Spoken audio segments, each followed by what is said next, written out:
ايه الزهق ده؟ يا بس انا شغل التكييف، جو حر قوي، مش عارف امتى الحظر ده هيخلص والكورونا دي تنتهي. الواحد فعلا زي فيروس فعلا لعين. حاضر هشغل التكييف، بس فيروس ايه اللي لعين؟ طيب اوعى بس كده عشان تفهم. فيروس ايه اللي لعين؟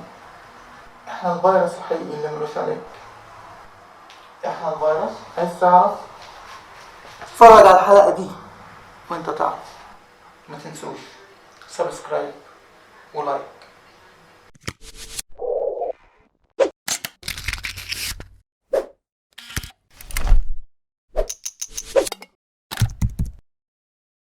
السلام عليكم ورحمة الله وبركاته. معاكم قناة شقلباظات. هنتكلم النهاردة عن كل الناس توقعت عن فيروس كورونا، وليه الناس كلها اتكلمت عنه.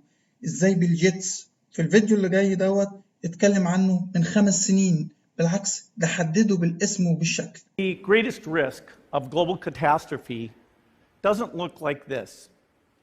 Instead, it looks like this.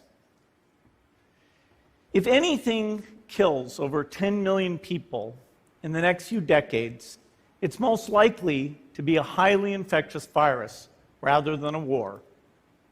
Not missiles, but microbes. Now, part of the reason for this is that we have invested a huge amount in nuclear deterrence, but we've actually invested very little in a system to stop an epidemic. We're not ready for the next epidemic. Failure to prepare could allow the next epidemic to be dramatically more devastating than Ebola. Let's look at the progression of Ebola over this year. About 10,000 people died, and nearly all were in the 3 West African countries. There's 3 reasons why it didn't spread more. The first is there was a lot of heroic work by the health workers. They found the people and they prevented more infections. The second is the nature of the virus. Ebola does not spread through the air. And by the time you're contagious, most people are so sick that they're bedridden. Third, it didn't get into many urban areas, and that was just luck.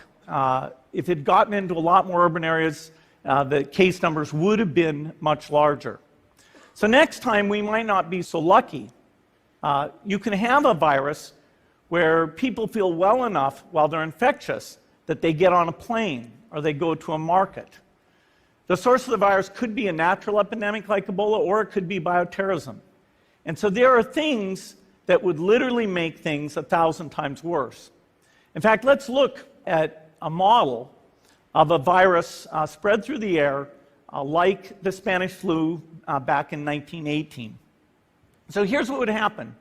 It would spread throughout the world very, very quickly. And you can see there's over 30 million people die from that epidemic. So this is a serious problem. We should be concerned. The World Bank estimates that if we have a worldwide flu epidemic, global wealth will go down by over $3 trillion. And we'd have millions and millions of deaths. These investments offer significant benefits beyond just being ready for the epidemic. The primary health care, the R&D, those things would reduce global health equity and make, but we need to get going because time is not on our side. In fact, if there's one positive thing that can come out of the Ebola epidemic, it's that it can serve as an early warning, a wake-up call to get ready. If we start now, we can be ready for the next epidemic. Thank you. زي ما انتوا شفتوا ده بالجيتس بالتحديد سنة 2015 اتكلم عن فيروس هيهاجم البشرية وهيقضي على عدد كبير من الناس. طب الراجل ده بيقرأ الغيب؟ أكيد لا. التوقعات دي سببها سببين. السبب الأولاني هو استمرار الطبيعة أو الخضوع لقانون الطبيعة، وإن الطبيعة طبيعي بتدافع عن نفسها وعن المنظومة اللي احنا عايشين في وسطها. السبب التاني وسبب مهم جدا هو إن احنا استهلكنا كل أنواع المضادات الحيوية المعروفة على مر السنين. كل المضادات الحيوية اللي الإنسان اكتشفها انتهت. فطبيعي إن أنا أتوقع إن في إجراء الطبيعة هتاخده الفترة الجاية. الطبيعة ليها قانون عشان تستمر، قانون رباني. ومعانا دلوقتي ترامب، أقوى رئيس على وجه الأرض، رئيس أمريكا. أهلا، عاملين إيه؟ وكوكبنا الجميل أخباره إيه؟ طمنا عليك، أنت عامل إيه بقوتك العسكرية، بصواريخك، بدباباتك، بغواصاتك، بالقوة الاقتصادية اللي عندك؟ أنا قاعد أهو زيكم بالظبط في البيت الأبيض، وجايب شوية لب وزداني ومشغل نتفليكس أنا والأولاد. إنما الدبابات والطيارات والصواريخ كلهم في الجراج. هو في حد هيهزر مع الكورونا؟ ده أنا كسرت الرقم القياسي للصين في عدد الإصابات. بس كنا منتظرين منك أو منتظرين من أمريكا إن هي اللي تقدر تنهي الوباء دوت أو تخلص عليه، أو حتى تقف جنب أي دولة من دول العالم إن هي تواجه الوباء ده. يا عم هو أنا عارف أساعد نفسي؟ stay in home stay in home. وزي ما انتوا شفتوا، ده الرئيس ترامب في الآخر زيه زينا كلنا، جزء من منظومة كبيرة اسمها الطبيعة، اسمها الأرض، اسمها الكون، يخضع لنفس القوانين بقوته العسكرية، بفلوسه، باقتصاده، لكن هو في الآخر بشر، جزء من كل. من هنا لازم نعرف إن الطبيعة عايزة تحافظ على نفسها، عايزة تحافظ علينا مننا.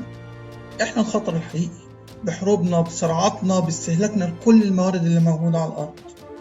إحنا اللي بنفرق في العرق والدين والجنس. إحنا الخطر الحقيقي، إحنا اللي ملناش رادع، إحنا اللي بنقدر نتأقلم مع الحياة اللي موجودة، بالعكس بنستنزفها بدون أي اعتبارات. إحنا وبس. الإنسان هو مرض العصر، هو مرض الكون، هو المرض اللي ملوش علاج. الكورونا ما بتقتلش أطفال، إحنا بنقتل. الكورونا ما فرقتش، إحنا اللي بنفرق. الكورونا جمعتنا، خلتنا نسأل على الكبير، نطمن عليه.